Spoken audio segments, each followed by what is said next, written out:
sorga, buat kesempatan yang Tuhan sudah berikan kepada kami, di mana kami boleh datang lagi untuk beribadah kepada Tuhan. Bapa dalam sorga, sebelum kami memulai ibadah kami, Tuhan ampuni kami, sucikan dan kuduskan kami, supaya kami layak datang di hadapan Tuhan. Terima kasih Bapa dalam sorga, ibadah kami dari awal sampai kepada akhirnya kami serahkan sepenuhnya ke dalam tangan Tuhan. Biarlah Engkau Allah yang berotoritas memimpin acara ibadah ini sampai selesai. Terima kasih Bapa, hamba-hamba-Mu yang akan ambil bagian dalam pelayanan pada pagi hari ini. Biarlah hikmat Tuhan menyertai kami. Tuhan, pengurapan Tuhan turun atas kami dan kami boleh menjadi berkat Tuhan. Berikan kepada kami satu sukacita supaya kami boleh menaikkan pujian kami untuk hormat kemuliaan nama Tuhan. Selama kami beribadah, berikanlah kepada kami tubuh kuat, sehat, stamina, imun yang sehat di dalam Tuhan. Terima kasih Bapa, kami akan menikmati hadirat Tuhan. Kami percaya Tuhan ada di tengah-tengah kami dan siap memberkati kami melalui ibadah pada pagi hari ini. Hancurkan segala pekerjaan iblis kuasa kegelapan di dalam nama Tuhan Yesus Kristus. Terima kasih Bapa, terpujilah nama-Mu bagi saudara-saudara yang mungkin masih dalam persiapan dalam perjalanan. Kiranya Tuhan menghantar bersama-sama dengan kami untuk memuji memuliakan nama Tuhan. Terima kasih Bapa, kami akan memulai ibadah kami, yaitu di dalam nama Tuhan Yesus Kristus yang menjadi juru selamat kami. Haleluya, amin.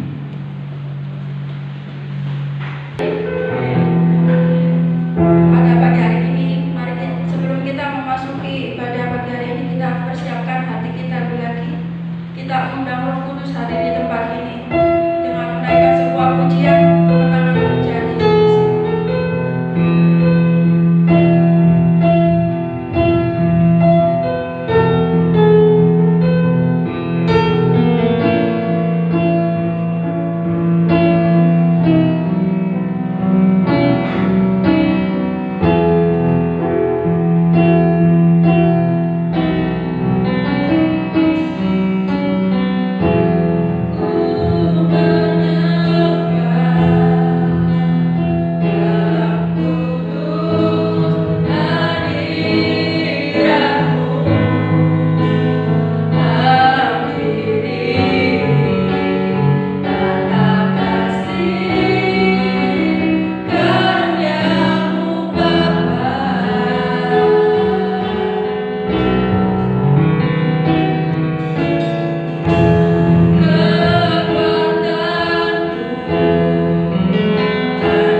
memuji Tuhan lebih lagi.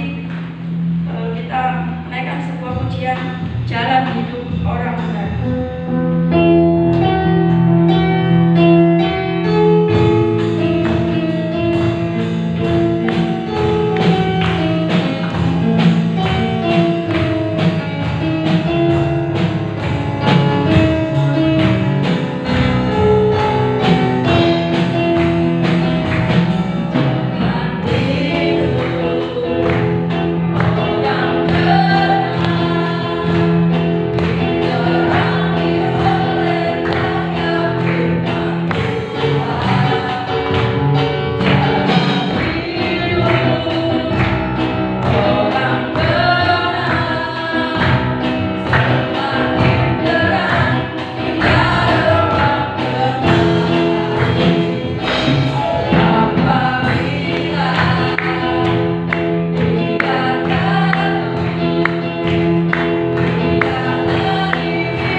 kekuatan kami. Bahkan Engkau yang memberikan kepada kami satu sukacita yang besar. Terima kasih Bapa, kami sudah menaikkan puji-pujian kami untuk hormat kemuliaan nama Tuhan. Biarlah setiap pujian itu boleh menyenangkan hati Tuhan. Terima kasih Bapa, Engkau memberkati WR Singer Musik yang sudah memandu kami. Kiranya Tuhan Yesus memberkati mereka semuanya. Terpujilah nama-Mu, dan tibalah saatnya bagi kami akan mendengarkan kebenaran firman Tuhan.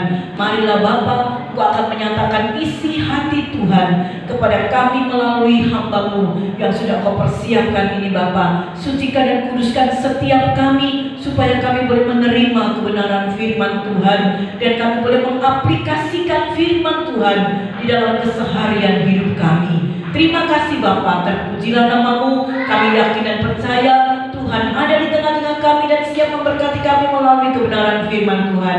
Hancurkan segala pekerjaan iblis, kuasa-kuasa kegelapan yang ingin mengambil benih-benih firman Tuhan di dalam nama Tuhan Yesus. Dan biarlah kami boleh berkonsentrasi terhadap kebenaran firman Tuhan. Terpujilah nama-Mu.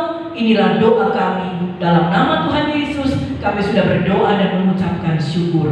Haleluya, amin. Silakan duduk. Puji nama Tuhan. Saudara yang terkasih, saya ucapkan selamat pagi. Selamat kita akan sama-sama menikmati kebenaran firman Tuhan. Ya, kalau saya lihat di sini banyak bangku-bangku yang masih kosong ya, saudara ya. Ya, kita tidak tahu, mereka mungkin ada yang bepergian keluar kota. Puji nama Tuhan, saudara yang terkasih. Baiklah, kita akan sama-sama mendengarkan firman Tuhan. Saudara, sebelumnya kita tahu bahwa di dalam dunia ini banyak sekali pernak-pernik kehidupan. Ya, di dalam pernak-pernik kehidupan itu ada dua hal yang selalu sejalan selaras, dan itu selalu mendominan di dalam kehidupan kita. Ya, artinya yang selaras itu ada dua hal. Kalau ada positif, ada negatif. Ada susah, ada senang. Ya. Nah, saudara, bagaimana semuanya ada perubahan. Dan semua itu terjadi perubahan di dalam dunia ini. Begitu juga dengan manusia, saudara. Manusia pun ada perubahan. Ya, perubahan macam-macam, saudara, perubahannya ya, saudara ya. Nah, sempat saya share juga di grup beberapa hari yang lalu supaya saudara tidak terkecoh dan tidak terpengaruh dengan berita-berita yang ada di medsos, ya, melalui itu YouTube atau internet atau Google atau apapun ya, saudara ya. Belajar kita boleh, silakan saudara membacanya boleh, ya, tetapi jangan loh kok gini ya, loh kok gitu ya. Nah, saudara, kita harus peka, ya. Saya tahu, saya yakin dan percaya kita adalah tetap orang-orang yang percaya, orang yang tetap mengiringi Tuhan Yesus. Apa kata orang begini, apa kata orang itu begitu, saudara. Ya, kalau kita sejahtera, kita terima, ya. Tetapi kalau tidak, abaikan saja, ya, saudara. Biar siapapun yang ngomong itu dalam medsos, itu biar urusan dia dengan Tuhan, ya, bukan urusan kita. Oh, ini salah, oh ini sesat, oh ini apa? Biarkan aja, saudara. Satu saat pasti akan terjebak sendiri dengan kesalahannya, dengan kebodohannya. Nah, itu saudara, itu bukan urusan kita, ya. Nah, itulah memang manusia, terjadi perubahan. Apakah pendeta juga tidak bisa berubah? Bisa, saudara. Seorang pendeta pun bisa berubah. Nah, itu semua ya karena yang penting adalah hubungan kita dengan Tuhan. Ya, puji nama Tuhan, saudara yang terkasih. Saya katakan ada dua arus yang selalu berbeda dan itu mendominan. Ya, kalau ada positif, ada negatif. Berarti kalau misalnya ada orang baik, bagaimana? Ada orang apa lagi? Orang jahat tentunya ya, saudara ya. Nah, di akhir zaman ini kita menemui orang-orang yang semacam itu. Ada orang yang baik, ada orang yang jahat. Tetapi kita tidak usah menghakiminya. Kamu itu loh jahat, kamu itu loh yang baik, bukan urusan kita. Ya, puji nama Tuhan. Dalam istilah bahasa Alkitabnya, ya, orang benar dan orang fasik. Itu sebabnya dalam WA Group saya sampaikan tema firman Tuhan adalah perbedaan antara orang benar dan orang fasik. Pasti ada perbedaannya.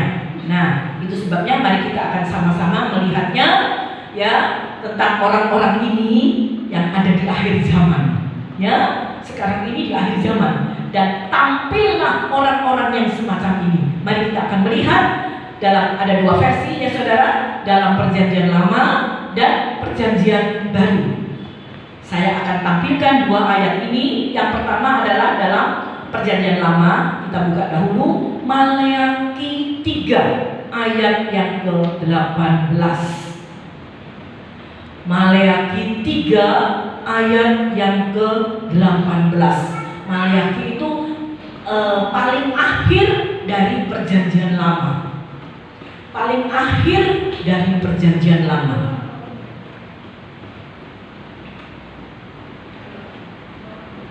Ini ada acara sekolah minggu ya.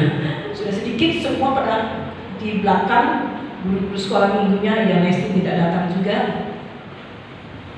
Kalau sudah selesai acara sekolah minggu, tolong guru-gurunya cepat masuk ya.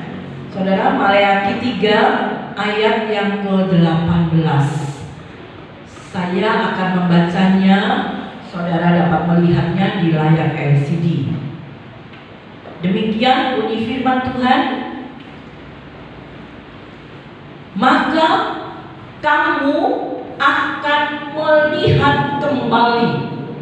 Ya, saya tekankan nanti pembacaannya akan ya. Jadi nanti suatu saat kita akan melihatnya. Kamu akan melihat kembali perbedaan antara orang benar dan orang fasik, antara orang yang beribadah kepada Allah dan kepada orang yang tidak beribadah kepadanya. Ini versi yang perjanjian lama. Mari sekarang kita buka dalam versi yang perjanjian baru, yaitu di dalam Wahyu 22 ayat 11. Ini juga akhir dari perjanjian baru.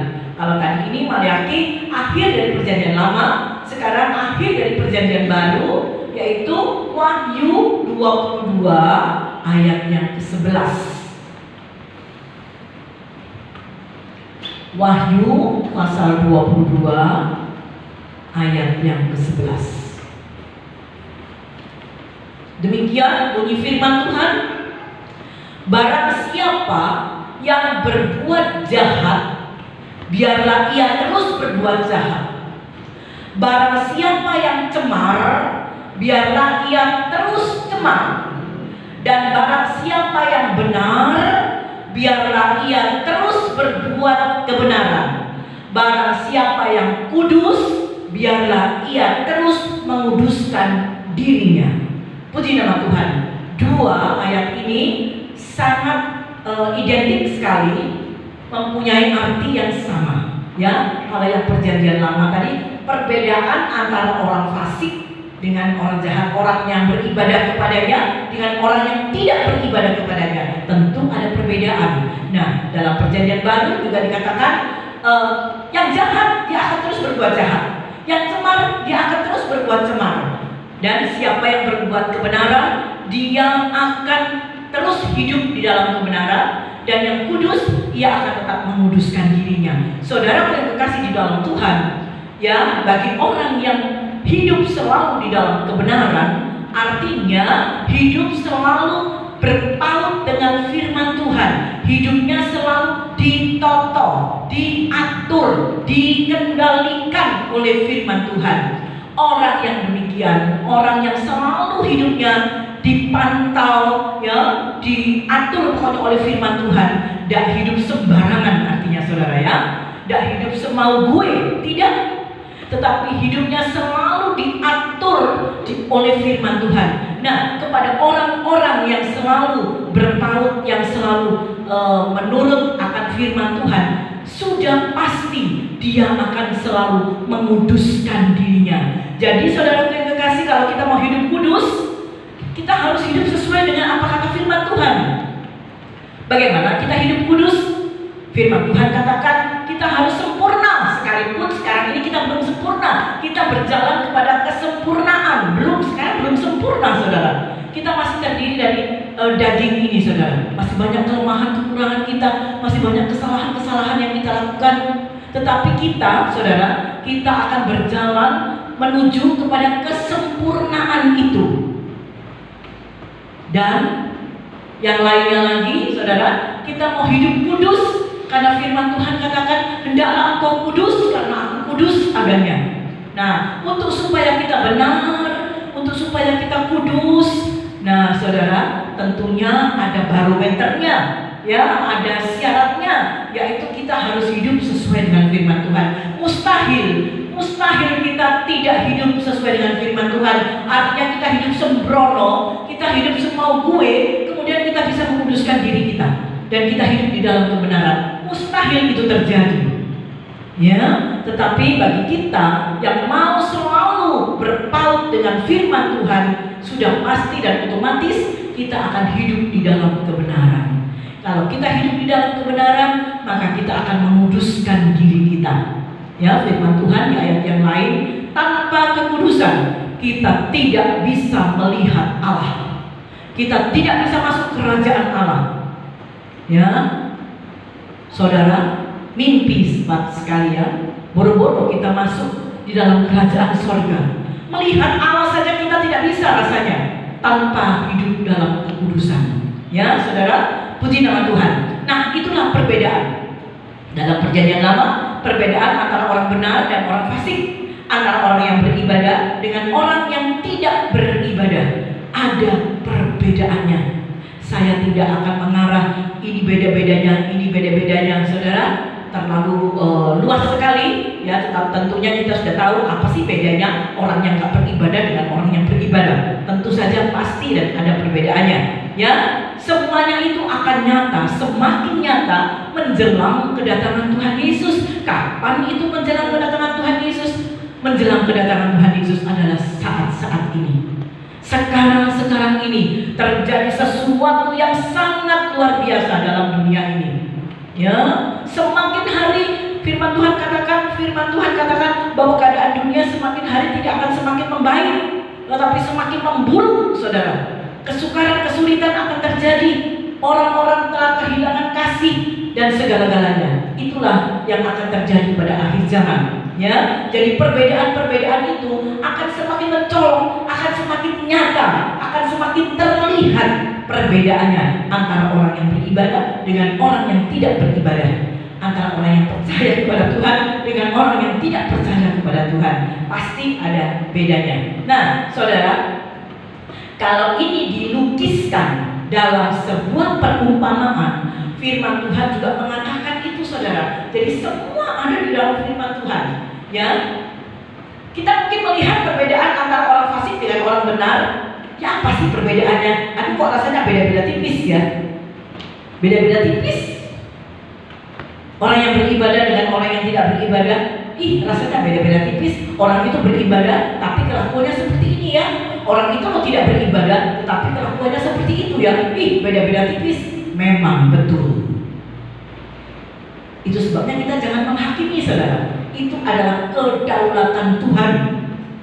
Ya, puji nama Tuhan. Kalau dalam firman Tuhan juga diberikan satu perumpamaan, dan Tuhan yang memberikan perumpamaan itu antara apa, saudara?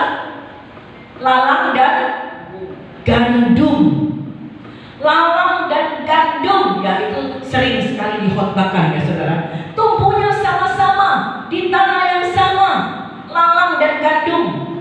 Ya, gandum tumbuh dengan segar, tapi si lalangnya berada di tengah-tengahnya juga tumbuh dengan segar. Ya, puji nama Tuhan. Cuman nanti pada akhirnya disitulah, oh ini lalang, ini gandum. Saudara, kita tahu dalam firman Tuhan, kalau lalang diapakan, saudara? Pada akhirnya nanti, oh lalang dibabati semua, gandum panen, lalang juga diambil. Nah, tapi kalau lalang bagaimana? Dikumpulkan berkas-berkasnya, kemudian diapakan, saudara? Dibakar. Itu kalau lalang.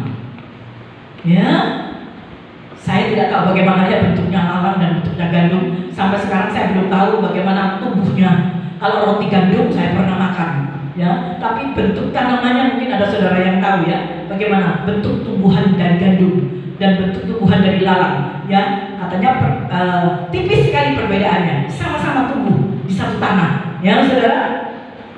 Lalu bagaimana dengan gandum, saudara? Ketika panen dikumpulkan, Gandum itu diapakan?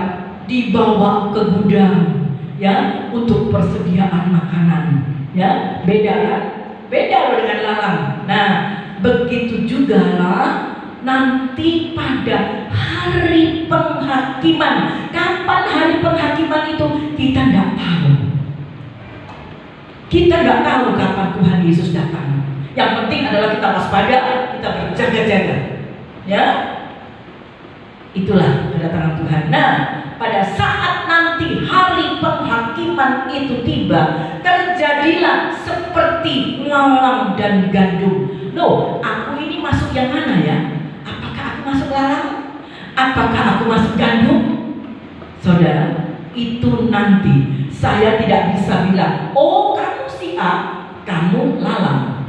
Oh kamu si B, kamu gandum. Saya sebagai gembala sidang, saya pun tidak bisa berkata seperti itu. Itu adalah hak kedaulatan Tuhan. Namun saudara, pada saat hari penghakiman, tidak ada satupun yang mengadakan pembelaan. Suami tidak bisa membela istri, begitu sebaliknya istri tidak bisa membela suami, orang tua tidak bisa membela anak, karena semua akan mempertanggungjawabkan dirinya masing-masing. Itulah yang akan terjadi. Saudara, dikatakan oleh firman Tuhan, sama seperti seorang gembala, bukan gembala sidang, gembala yang agung, ya, adalah Tuhan Yesus, dan itulah yang akan nanti memisahkan. Kira-kira saudara apa yang tahu? Ya, tadi saya mengawali perbedaan antara lalang dan gandum. Tetapi nanti pada hari penghakiman, sang gembala, Tuhan Yesus sebagai gembala yang agung, dia akan memisahkan kita ini dan itu. Kira-kira ini dan itu apa saudara? Saya nanti tunjukkan ayatnya ya saudara ya. Nah, nanti Tuhan akan memisahkan. Oh ini yang domba. Oh yang ini yang kok tahu? Kok tahu kalau kambing? Kok bukan beruang? Kok bukan kucing? Kata siapa? Kata firman Tuhan, betul. Akan terjadi pemisahan. Ini domba, ini kambing. Nah, sebelum terjadi pemisahan antara domba dan kambing, nah itulah, selama inilah kita dalam satu proses, ya. Nah, ini tugasnya ibu-ibu gembala, bapak gembala, bapak ibu pendeta, penginjil, inilah yang akan selalu mengarahkan kepada kita supaya kita tidak masuk kepada golongan kambing. Nah, begitulah saudara ya. Nah, saudara, kita tahu Tuhan Yesus itu sebagai hakim yang adil yang akan menempatkan domba. Kira-kira domba di sebelah mana? Kambing di sebelah mana? Nah, saudara, semua adalah di dalam firman Tuhan. Mari kita akan baca domba di mana, kambing di mana, saya masuk domba atau saya masuk kambing. Mari saudara, saya tidak langsung memvonis saudara kambing, saudara domba, tidak. Dalam itu hati nurani kita yang berbicara. Matius 25 ayat yang ke-33. Itulah pemisahan antara kambing dan domba. Ah, masa sih itu terjadi, Bugem? Oh iya, terjadi. Itu kata firman Tuhan. Ya. Mari kita baca. Ya. Matius pasal yang ke-25 ayat yang ke-33. Nah, atau mungkin atasnya ada ya? Atasnya, ya, saya bacakan mulai dari atasnya saja ya, saudara. Mulai ayat yang ke-32. Lalu semua bangsa, apakah termasuk bangsa Indonesia? Ya, saudara adalah bangsa Indonesia. Saudara berkewarganegaraan Indonesia. Berarti saudara masuk di situ ya, saudara ya. Lalu semua bangsa akan dikumpulkan. Kok akan? Ya, nanti pada hari penghakiman, bukan sekarang. Akan dikumpulkan di hadapannya. Siapa? Tuhan Yesus ya. Dan ia akan memisahkan, ia siapa di sini? Tuhan Yesus sebagai gembala agung. Dan ia akan memisahkan mereka seorang daripada seorang, sama seperti gembala memisahkan domba dari kambing.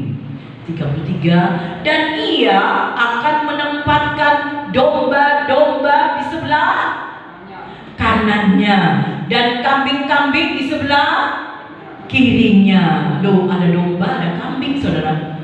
Tidak tahu saya perbedaannya gimana. Apa? Siapa yang saudara tahu perbedaan antara kambing dan domba? Yang enak dimakan itu yang mana? Kambing mungkin ya. Ya, masing-masing punya ciri khas ya. Kalau domba mungkin diambil dari bulu-bulunya. Ya, saudara, yang saya tahu mungkin kambing itu punya tanduk, betul ya? Kalau domba nggak ada tanduknya, saudara. Ya, jadi di dalam dunia ini ada kambing, ada domba. Ya, saya tidak bisa bilang oh kamu itu loh kambing karena kamu ada tanduknya. Oh, nggak bisa bilang. Sekali lagi, kita tidak boleh menghakimi. Ya, nanti biar Tuhanlah yang mengadakan pemisahan. Loh, saya kok dibilang kambing sih? Saya tidak pernah nanduk-nanduk loh. Selama di dalam dunia, saya tidak pernah nanduk-nanduk. Kok saya dimasukkan ke dalam golongan kambing ya? Itu adalah kedaulatan Tuhan. Kedaulatan Tuhan. Tidak mau Tuhan, saya tidak mau masuk di golongan kambing. Saya tidak pernah nanduk-nanduk. Saya masuk di golongan domba saja. Atau yang domba berkata, loh, padahal saya itu waduh, suka begini, suka begitu, suka nanduk-nanduk. Kenapa saya ada di domba ya? Tuhan membuat perhitungan sendiri, saudara. Itulah keadilan dan kedaulatan Tuhan. Ya, puji nama Tuhan, saudara ya. Nah, itulah yang akan terjadi. Pasti akan terjadi. Ya, kalau dalam perjanjian lama, orang fasik dan orang benar. Orang yang beribadah dengan orang yang tidak beribadah, atau dalam satu perumpamaan antara lalang dan gandum. Dan itulah terjadi pemisahan nanti. Ya, satu pada hari penghakiman.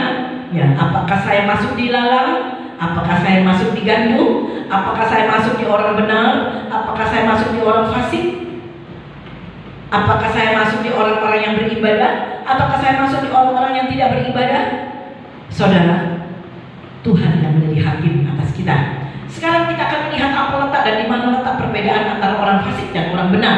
Ya, saudara, apa kata firman Tuhan tentang orang fasik? Saudara harus tahu dulu apa sih orang fasik itu.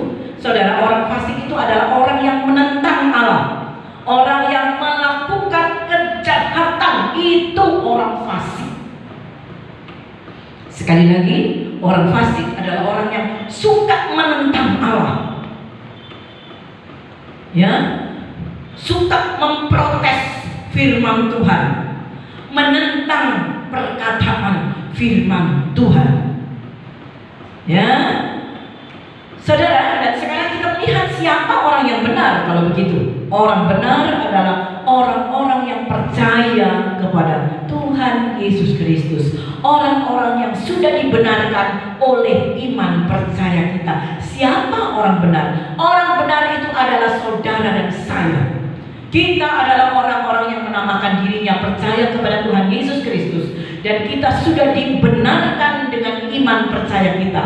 Ya, kita sudah dikuduskan oleh firman Tuhan, ya, sehingga kita menjadi orang-orang benar. Nah, jadi sekarang saudara sudah tahu saya ini berada di posisi yang mana, ya. Itulah saudara yang akan menjadi alarm. Itulah yang akan menjadi peringatan kepada kita sekarang ini. Ya, saudara yang kekasih, tapi saya yakin kita adalah orang-orang yang sudah dibenarkan. Kita bukan menjadi orang fasik yang menentang Tuhan. Saudara, kita akan lihat orang fasik itu yang bagaimana sih? Menentang Tuhan, yang melakukan kejahatan. Tetapi bagaimana saudara? Saya ada 5 ayat, tetapi saya akan hanya menunjukkan 2 ayat saja. Yang penting ya saudara ya. Ya semuanya penting saudara. Saya akan tunjukkan saja Mazmur 32 ayat yang ke-10. Ini loh orang fasik. Ya, Mazmur 32 ayat yang ke-10. Mazmur 32 ayat yang ke-10. Nah, ini. Jadi saudara bisa langsung melihat kok ini loh perbedaannya orang benar dan orang fasik ya. Demikian bunyi firman Tuhan. Banyak kesakitan diderita orang apa? Orang fasik. Banyak kesakitan diderita orang fasik, tetapi orang percaya kepada Tuhan dikelilinginya dengan kasih setia. Amin, haleluya. Jadi kita adalah orang-orang yang dikelilinginya dengan kasih setia Tuhan. Kita harus percaya, kalau bukan kemurahan Tuhan, kalau bukan belas kasihan Tuhan, kalau bukan kasih karunia Tuhan, wow, saudara, kita tidak tahu kita berada di mana. Tetapi karena kita selalu dikelilingi oleh kasih setia Tuhan, kita hidup dalam kasih karunia Tuhan, kita hidup dari belas kasihan Tuhan. Itulah sebabnya ya kita mau bersyukur karena Tuhan selalu mengelilingi kita. Sedangkan bagaimana orang fasik dikatakan oleh firman Tuhan kesakitan. Ya, arti kesakitan mungkin di sini banyak sekali masalah, persoalan, pergumulan. Ya, saudara, kesakitan menimpa dalam kehidupan kita, kesakitan, hal-hal yang tidak enak itu terjadi dalam kehidupan kita. Ya, itu yang diambil dari Mazmur. Saya akan memberikan lagi satu ayat, Yesaya 48 ayat yang ke-22. Jadi saudara-saudara terima dulu ya, ini loh orang fasik. Kalau orang fasik banyak kesakitan, tapi kalau orang yang percaya akan dikelilinginya. Sekarang lihat lagi dalam Yesaya 48 ayat yang ke-22. Ini loh yang sering dikatakan oleh orang fasik. Apa dikatakannya? Mereka berkata, tidak ada damai sejahtera bagi orang-orang fasik. Firman Tuhan. Itu kata firman Tuhan, bahwa orang fasik tidak ada damai sejahtera. Loh, orang itu loh, orang yang tidak pernah ibadah, tidak pernah, tapi sugih, tapi kaya raya, mereka bisa menikmati kekayaannya. Saudara, apa arti kita memiliki semuanya itu tetapi tidak ada damai sejahtera dalam kehidupannya? Atau istilahnya damai tapi gersam. Itu kata firman Tuhan. Ya, tidak ada damai sejahtera dalam kehidupan orang-orang fasik. Itu kata firman Tuhan, bukan kata saya. Ya, puji nama Tuhan. Dan saya akan memberikan lagi saudara,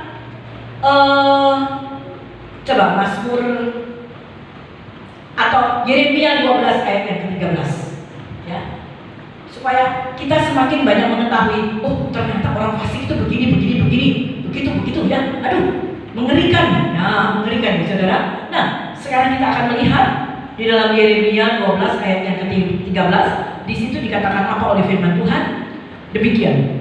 Mereka itu orang fasik loh ya. Mereka telah menabur gandum, tetapi yang dituai apa saudara? Semak duri. Mereka telah bersusah payah, tetapi usaha mereka tidak berguna. Mereka malu karena hasil yang diperoleh mereka akibat dari murka Tuhan yang menyala-nyala. Loh, ya sia-sia. Kita kerja banting tulang, kita tidak dapat apa-apa.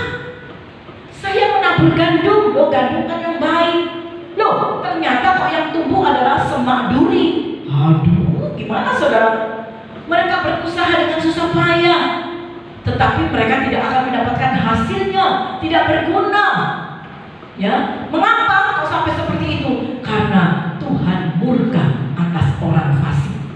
Ya, sehingga tidak mendapat hasil apa-apa sekalipun sudah bersusah payah. Ya, nah itulah saudara yang terkasih. Ya, mengapa Allah murka terhadap orang fasik? Karena mereka menentang, mereka menyakiti hati Tuhan. Itulah orang-orang fasik ya saudara ya. Cukup saya menunjukkan beberapa ayat itu saja, saudara cerna, itulah orang fasik ternyata. Ya, yang pertama tadi apa saudara? Banyak kesakitan. Ya, terus yang kedua tadi apa saudara? Udah ada damai sejahtera. Dan yang ketiga tadi apa? Menabur gandum, tapi yang dituai adalah semak duri. Ya, ditabur dengan susah payah, tetapi tidak memperoleh hasil apa-apa. Kenapa kok tidak memperoleh hasil apa-apa? Karena Tuhan ngamuk, Tuhan marah, ya, murka Tuhan menyala-nyala. Itu orang fasik. Nah sekarang kita akan melihat, loh kalau gitu perbedaannya apa? Tentu saja perbedaannya sangat mencolok ya saudara ya. Perbedaan dengan orang benar adalah apa saudara? Nah ini kita harus pegang, harus masuk dalam konsep pikiran kita. Saya adalah orang benar. Saya tadinya orang jelek, orang bobrok, orang yang jijik, orang yang najis, tetapi saya dibenarkan. Sesuatu yang sangat luar biasa. Kita yang tadinya bukan istimewa, tetapi diistimewakan oleh Tuhan. Terdapat di mana saudara? Roma 5 ayat 1. Itulah kita, ya, itulah kita sebagai orang benar. Jadi bagaimana orang benar saudara? Jawabannya Roma 5 ayat 1. Siapakah diri kita? Roma 5 ayat 1. Sebab itu kita yang dibenarkan. Berarti tadinya kita bukan orang benar dong, tetapi kita dibenarkan, bukan membenarkan diri kita. Bukan saudara ya. Kita tidak membenarkan diri kita. Tidak. Kita tidak bisa membenarkan diri kita, tetapi kita dibenarkan. Dibenarkan karena apa? Karena iman. Iman itu apa saudara? Karena kita percaya kepada Tuhan Yesus Kristus. Karena kita percaya kepada Tuhan Yesus Kristus, maka kita dibenarkan. Kita hidup dalam damai sejahtera dengan Allah oleh karena Tuhan kita Yesus Kristus. Haleluya, sangat luar biasa. Ya, jadi kita sudah ya, saudara sudah tangkap itu. Oh, bahwa saya adalah orang benar. Saya bukan orang fasik. Saya tidak mau jadi orang fasik. Saya tidak mau. Saya adalah orang benar, dan itu adalah dengan iman percaya kita. Kalau kita ditanya, kamu itu orang benar apa orang fasik? Jangan saudara, sik ya, tak pikirin dulu ya. Jangan saudara. Kita harus dengan yakin, seyakin-yakinnya, dengan iman. Saya adalah orang yang benar. Buktinya apa? Oh, saya dibenarkan oleh iman. Saya percaya kepada Tuhan Yesus Kristus. Itu saudara jawabannya. Jadi sekarang saudara berposisilah dibenarkan karena iman kita. Haleluya. Saudara, sekarang apa kata firman Tuhan tentang orang benar? Sekali lagi, orang benar itu adalah saudara dan saya. Apa kata firman Tuhan tentang saudara dan saya sebagai orang benar? Apa kata firman Tuhan? Mari pegang lagi, ini firman Tuhan. Bukan katanya ibu gembala, bukan. Tetapi ini kata firman Tuhan. Apa kata firman Tuhan kepada orang yang benar? Mazmur 34 ayat yang ke-16. Ini adalah dasarnya. Ini adalah kuncinya. Saya sebagai orang yang sudah dibenarkan, saya menjadi orang yang benar di hadapan Tuhan. Ya, baik. Mazmur 34 ayat yang ke-16. Minggu yang lalu saya menyampaikan khotbah orang benar, baik dan benar. Saudara, baik belum tentu benar, tetapi kalau benar sudah pasti itu baik, ya. Nah, kita sudah berada di posisi Tuhan memposisikan kita sebagai orang yang sudah dibenarkan. Ya, Mazmur 34 ayat yang ke-16, apa kata firman Tuhan? Nah, ini saudara ya. Mata Tuhan tertuju kepada siapa? Kepada orang-orang benar, dan telinganya kepada teriak mereka minta tolong. Jadi kalau kita berseru kepada Tuhan, kita berteriak minta tolong, Tuhan tolong saya, Tuhan tolong saya, maka mata Tuhan melihat kita. Ya, firman Tuhan katakan bahwa tangan Tuhan tidak kurang panjang untuk menolong, mengulur pertolongannya kepada kita. Telinganya pun tidak peka dan tidak tuli untuk mendengarkan ketika kita berteriak minta tolong. Namun ada sanksi, ada konsekuensinya yang membuat mata Tuhan, yang membuat tangan Tuhan tidak terulur menolong kita, yang membuat telinga Tuhan menutup telinganya untuk kita, untuk Tuhan tidak mendengar segala seruan doa kita. Itu kira-kira apa, saudara? Ya, saya tidak mempersiapkan itu, tetapi dalam firman Tuhan Yesaya pasal, kalau tidak salah, 59 ayat 1 dan 2, yang menjadi pemisah antara kita dengan Tuhan kita adalah dosa-dosa kita. Loh, katanya kita sudah dibenarkan. Saudara, selama kita masih dalam dunia, kita tidak akan luput dari kesalahan-kesalahan kita. Itu sebabnya, begitu kita tahu saya salah, saya telah jatuh di dalam dosa, bersegeralah kita minta ampun sama Tuhan. Jangan terlalu lama bertengger dosa itu dalam hidup kita. Jangan, saudara, nanti dosa itu akan menjadi busuk di dalam kehidupan kita. Dan kalau sudah busuk, itu akan nanti mendatangkan maut. Saudara, begitu kita tahu saya sudah salah, saya telah jatuh di dalam dosa, segeralah kita minta ampun kepada Tuhan. Kita membuat pengakuan kita di hadapan Tuhan. Kita mengadakan pemberesan dengan Tuhan.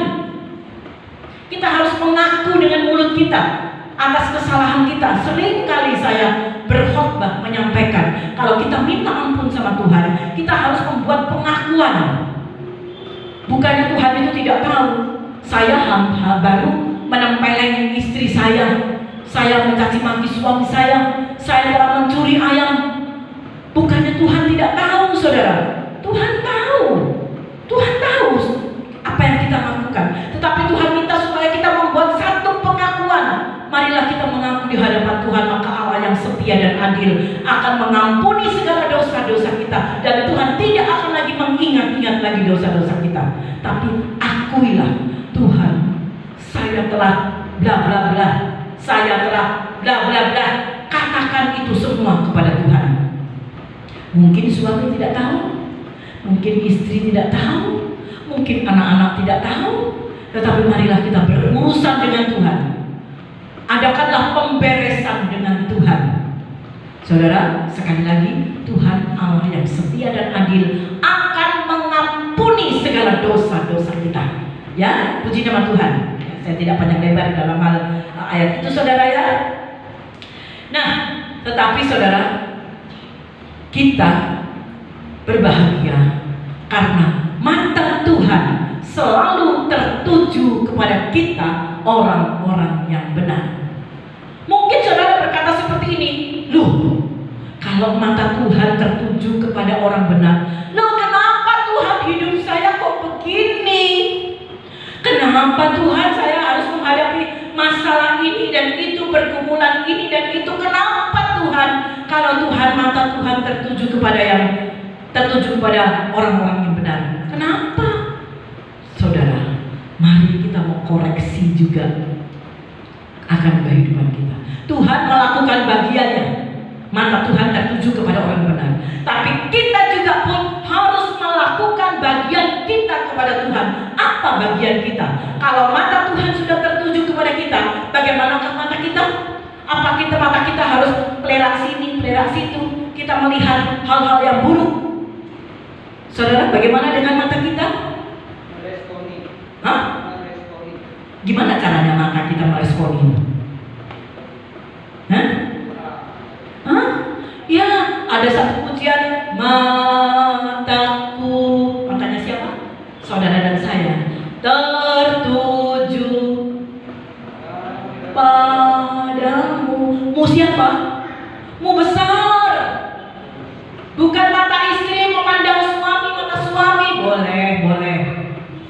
Tetapi saudara, ketika mata Tuhan tertuju kepada kita orang benar, marilah kita juga, mata kita pun mau tertuju kepada Tuhan.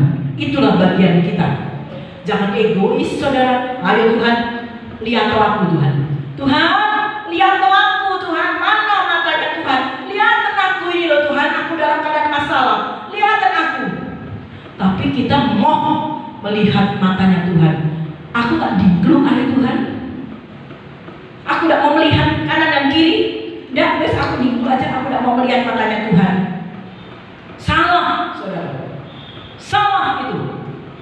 Ketika mata Tuhan tertuju kepada kita, marilah mata kita pun harus tertuju kepada Tuhan.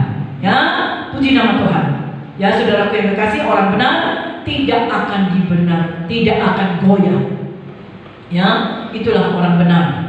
Dan bagaimana saudara? Apa janji Tuhan? Mari saya akan tunjukkan kepada kita. Mazmur 112 ayat yang ke-6. Itulah janji Tuhan kepada kita.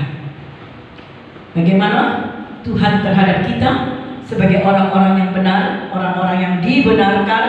Saudara, Mazmur 112 ayat yang ke-6, demikian bunyi firman Tuhan, sebab ia takkan goyah untuk selama-lamanya.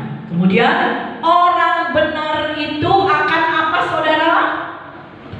Akan diingat atau dilupakan? Diingat, ya. Orang benar itu akan diingat selama-lamanya. Ya, puji nama Tuhan. Ada banyak sekali tuh, saudara, yang tertulis